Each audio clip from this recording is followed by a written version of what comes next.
Good morning students. In today's class, we are going to start Fayol's principle of management. The part of chapter 2nd, principle of management. So start with the introduction of Henry Fayol. Henry Fayol was a French management theorist. Basically, he was graduated from the mining academy in mining engineering. He joined a French mining company as an engineer and rose to the position of managing director. Why he was popular? He was popular because when he joined the company, on that time company was at the stage of bankruptcy. Because of his rich and broad administration experience, he contributed a lot in turning the position of the company. When he was retired in 1918, the company was in excellent condition. So, Fayol has contributed a lot. Basically, Fayol found that the activities of the industrial organization and could be divided into 6 groups. Basically, technical, commercial, financial, security, accounting and managerial. Fayol was also the first to identify the 4 functions of the management, that is planning, organizing, directing and controlling. Fayol not only identified the management as a separate field but also developed the 14 principles which act as a guidelines for managers. So for his contribution, he is well known as the father of the journal management. In today's topic, we are going to start the 14 principles given by the Henry Fayol. Let's start management principles developed by Henry Fayol. First principle is division of work. According to this principle, the whole work must be divided into the smaller tasks and allocated as per the competency, qualification and experience. It helps in making the task simpler and helps in gaining the speed, accuracy and specialization. Nowadays, what we find? We find that in big companies, they have a separate department for finance, marketing, production and human resources, and all of them are headed by specialized person and they collectively achieve production and sales target of the company. तो fuel क्या कहते हैं? Fuel कहते हैं कि पहले जितनी भी टोटल वर्क है उनको स्मॉलर टास्क में डिवाइड किया जाए और उसे एलोकेट किया जाए among the persons as per their qualification and experience. इससे क्या एडवांटेज होगा?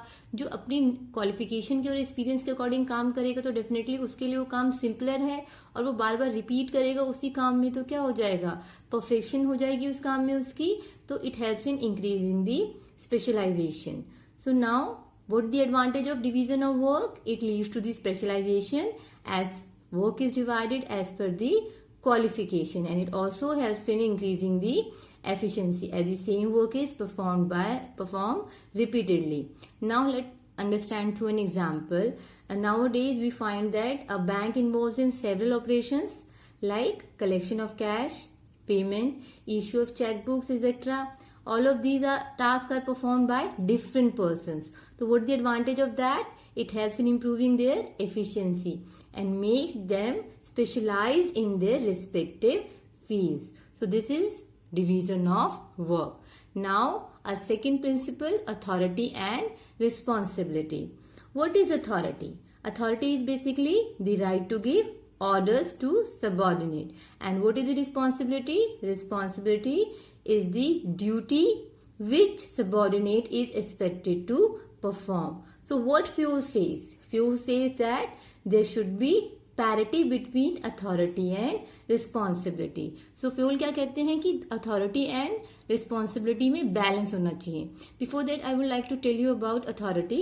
There is 2 kind of authority: official authority and personal authority. What is the official authority? Official authority, which is the authority to command, and personal authority, which is the authority of the individual manager. So authority can be both formal and informal. Fine. Now let's move to understand the principle. यहाँ पे fuel का focus क्या है? Fuel कहते हैं कि अगर किसी भी पर्सन के पास वर्क के अकॉर्डिंग ही उसकी अथॉरिटी होनी चाहिए. अगर अथॉरिटी ज्यादा है तो कहाँ क्या स्टार्ट हो जाएगा? कहीं ना कहीं पर्सन स्टार्ट कर देगा अपनी मैनेजरियल पावर को मिसयूज करना, और सेम टाइम में अगर उसकी रिस्पॉन्सिबिलिटी ज्यादा है और उसके पास अथॉरिटी नहीं है तो कहीं ना कहीं वो एक्सक्यूज देगा हमेशा अपने काम को नहीं करने का। Let's understand through an example. Suppose एक प्रोडक्शन मैनेजर है जो अपने सबऑर्डिनेट को टास्क देता है कि उसे 500 स्कूटर्स पर डे मैन्युफैक्चर कर रहे हैं, बट वो उतने अथॉरिटी नहीं दे रहा कि when ever he requires tool and materials तो वो स्टोर डिपार्टमेंट से उसे ले ले। तो क्या होगा, the foreman is not able to achieve that target. तो यहाँ पे जो मैनेजर है, प्रोडक्शन मैनेजर है, वो फोरमैन को ब्लेम नहीं कर सकता। तभी फ्योल क्या कहते हैं, देयर शुड बी पैरिटी और balance between the authority and responsibility. So what is the advantage of parity between authority and responsibility? It is easy to fix the responsibility and here there is no misuse of the authority.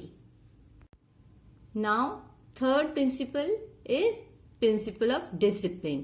Discipline principle refers to the obedience to rules and regulation of the organization. Why it is necessary? It is necessary for systematic working of the organization. According to the Fayol, discipline is required at all the levels. Clear and fair agreement regarding rules and judicial application of the penalties. So discipline is must for all the organization and for all the levels. यहाँ पे Fayol कहते हैं कि जो rules and regulation जो बनाए जा रहे हैं वो सभी लेवल पे प्रॉपरली अप्लाई हो। तो यहाँ पे किसी भी रूल्स एंड रेगुलेशन के लिए किसी पर्टिकुलर पर्सन या किसी पर्टिकुलर लेवल के लिए कोई रिलैक्सेशन ना हो। इसके अंदर हम एक और चीज करते हैं, जो कमिटमेंट है is also a part of discipline. Let understand through an example. Suppose अगर मैनेजर अग्री करता है to give increment in salary, अगर एम्प्लॉय ओवर टाइम करते हैं तो यहाँ पे क्या ड्यूटी है एम्प्लॉयज की? Employees must be discipline to work efficiently and effectively and manager must be discipline to meet the promise of increment. तो यहाँ पे बोथ एम्प्लॉयज और वर्कर्स क्या हैं, दोनों ही डिसिप्लिन होने चाहिए अपने कमिटमेंट को लेके। So this is the principle of discipline. What is the advantage of principle of discipline? It helps in smooth and systematic functioning of the business and also helps in establishing better relationship between the management and employees. Now our fourth principle, that is unity of command. Command means simply to give orders. So what this principle says? This principle says that each subordinate should receive the order and be accountable to one and only one superior. तो ये principal क्या कहता है कि कभी भी subordinate हमेशा एक ही सुपीरियर से ऑर्डर रिसीव करे। अगर वो मल्टीपल सुपीरियर से या बहुत सारे सुपीरियर से ऑर्डर लेता है, देन फाइनली क्या होगा, it creates confusion in the subordinate. क्योंकि वो क्या है, वो कहीं ना कहीं क्या है, उसके माइंड में कंफ्लिक्ट अराइज हो जाएगा कि वो कौन सी सुपीरियर की बात माने। So according to this principle there should be one superior. ठीक है, कोई भी सुपीरियर, एक ही सुपीरियर होना चाहिए जो किसको ऑर्डर दे, सबऑर्डिनेट को। सो हम क्या कहेंगे कि ये जो दो सुपीरियर हैं वो वाला जो केस है वो अप्लाई नहीं होगा इन case of unity of command. So what the advantage of unity of command? there will be no confusion in the mind of subordinate, or it also help in creating the responsibility, fixing the responsibility, and also increase the better performance as subordinate receive order from only one superior. Now our next principle, that is unity of direction. According to this principle, there should be one head and one plan for the group of activities having the same objective. What Fayol says in this principle? Fayol says that all the units of the organization should be moving towards the same objective through coordinated and focused efforts. Then what the advantage of this? It ensures unity of action and coordination and also avoids unnecessary duplication of efforts. Let understand through an example. अगर हम बात करते हैं किसी company में दो unit हैं, एक यूनिट है जो मोटरसाइकिल मैन्युफैक्चर कर रहा है और एक यूनिट है जो कार मैन्युफैक्चर कर रहा है। तो यहाँ पे क्या है, दो डिवीजन है, एक कार का और एक मोटरसाइकिल का। सो यहाँ पे बेसिकली क्या होना चाहिए, हर पर्टिकुलर डिवीजन के लिए उनका खुद का इंचार्ज होना चाहिए, खुद का प्लान होना चाहिए और खुद के स्पेसिफिक रिसोर्सेज होना चाहिए। So then what the advantage of this, it basically emphasizes the importance of common goal and helps in achieving them, and also ensures unity of action and facilitate coordination. So this is about the unity of direction. A sixth principle, that is subordination of individual interest to the general interest. What this principle state that? This principle state that interest of the organization as a whole must prevail over the interest of the individual or employees. What we know that in organization every individual has his own interest and company got its own objective. तो यहाँ पे individual का interest और company का interest अलग अलग होता है. The principal demand says that each individual should sacrifice his personal interest for achieving the company's objective. यहाँ पे हमेशा इंडिविजुअल इंटरेस्ट को हम सेक्रीफाइस करेंगे और फोकस किस पे रहेगा, हमेशा ऑर्गेनाइजेशनल इंटरेस्ट पे. तो it is the duty of the management कि वो क्या करे, अगर इंडिविजुअल इंटरेस्ट और ऑर्गेनाइजेशनल इंटरेस्ट डिफर है तो कोशिश की जाए कि उसे रिकंसाइल करने की. बट अगर वो रिकंसाइल नहीं हो रहा, वो इशू सॉल्व नहीं हो रहा, तो फोकस किस पे किया जाएगा, फोकस किया जाएगा किस पे, ऑर्गेनाइजेशनल इंटरेस्ट पे. Let understand through an example. Suppose अगर मैनेजर का ऑब्जेक्टिव है to earn maximum salary and company's objective is company's running through financial crisis, तो उस केस में क्या है, वो अपने एक्सपेंसेस कट डाउन करेगा. वो मैक्सिमम सैलरी तो नहीं दे सकता ना मैनेजर को. तो उस केस में यहाँ पे मैनेजर को क्या करना होगा, अपने जो इंटरेस्ट को सेक्रीफाइस करना होगा.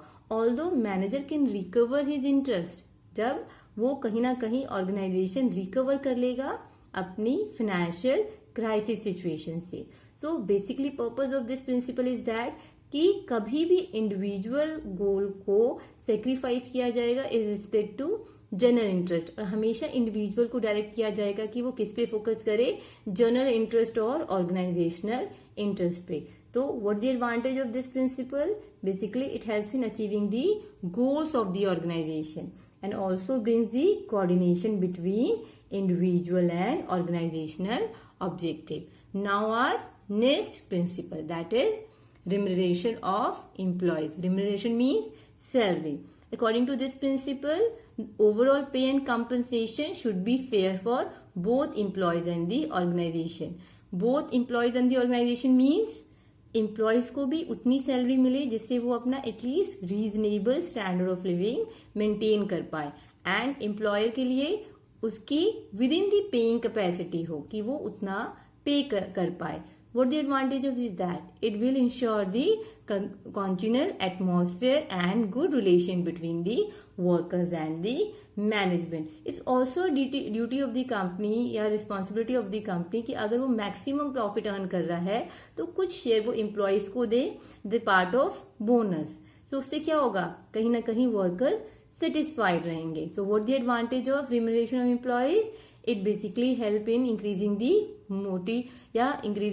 level of motivation as they are paid fully for the service render, or also improvement in the commitment of employees towards the organization. It also reduce the labor turnover क्योंकि वो कहीं ना कहीं अपने काम से satisfied है. ठीक है, अगर वो अपने वर्क प्लेस से सेटिस्फाइड है तो हार्डली अपनी कंपनी को छोड़ के जाएंगे. So this is all about the remuneration of employees. Now our next principle, that is centralization and decentralization. According to this principle, there should be a proper balance between the centralization and decentralization. So what we understand, what is centralization and decentralization. Centralization basically refers to the concentration of the decision making authority, and decentralization refers to the evenly distribution of authority at all the levels of management. यानी कि अगर हम बात करें centralisation की, तो जब जितनी भी डिसीजन मेकिंग पावर एक ही पर्सन के हाथ में होता है तो हम उसे कहते हैं सेंट्रलाइजेशन, और जब वही केस में इवनली डिस्ट्रीब्यूट किया जाता है decision making power to lower levels तो हम इसे कहते हैं decentralization. although the degree of centralization and decentralization depend on various factors such as the experience of superior, ability of subordinate and the size of the organization. जैसे understand करते हैं कि अगर लार्ज ऑर्गेनाइजेशन है तो क्या होगा, उसके पास बहुत सारे वर्कर्स होंगे, बहुत सारे लेवल्स होंगे, बहुत सारे डिपार्टमेंट होंगे, तो उसके लिए बहुत ज्यादा डिफिकल्ट है टू बी सेंट्रलाइज, क्योंकि उसका वर्क भी ज्यादा है. But it is possible in case of small organization. But किसी भी कंपनी के लिए बहुत ज्यादा सेंट्रलाइजेशन और बहुत ज्यादा डिसेंट्रलाइजेशन सही नहीं होता. सो वाई? बिकॉज अगर वो सेंट्रलाइज होगा तो क्या होगा, it leads to be delay in work. अगर वो डिसेंट्रलाइजेशन होगा तो कहीं ना कहीं टॉप जो मैनेजमेंट है वो क्या कर रहा है, अपना कंट्रोल लूज कर रहा है. So there is a need to create a optimum balance between the centralization and decentralization depending on the need of the organization. Let's understand through an example. If we talk about the case of panchayat, तो हमारी country में क्या है, पंचायत के पास specific powers हैं. किसके लिए? Village के रिगार्डिंग कोई भी डिसीजन लेने के लिए. वो कोई ना कोई लॉ के और लॉ ऑर्डर की बात की जाए या फंड्स की बात की जाए तो सारे के सारे डिसीजन लेता है. गवर्नमेंट ने उन्हें कहीं ना कहीं ग्रांट किया हुआ है ना कि वो अपनी विलेज एरिया से रिलेटेड डिसीजंस ले सकते हैं. So we can say this is the example of decentralization at the national level. So here panchayat को हम क्या कह रहे हैं, एक बेटर एग्जांपल ले रहे हैं as a decentralization. What the basically advantage of centralization and decentralization principle? Basically it helps in quick decisions at middle and operation level, क्योंकि उसे बार बार टॉप लेवल से कंसल्ट करने की जरूरत नहीं है. It's also decreases the workload of superiors, क्योंकि वो अपने वर्क पे कहीं ना कहीं फोकस कर पाएगा. Apart from that is also increase the encouragement and motivation level of the subordinate. So it is all about the centralization and decentralization. In today's class we discuss about the 8 principle. In next class I will discuss the remaining principles. Thank you students.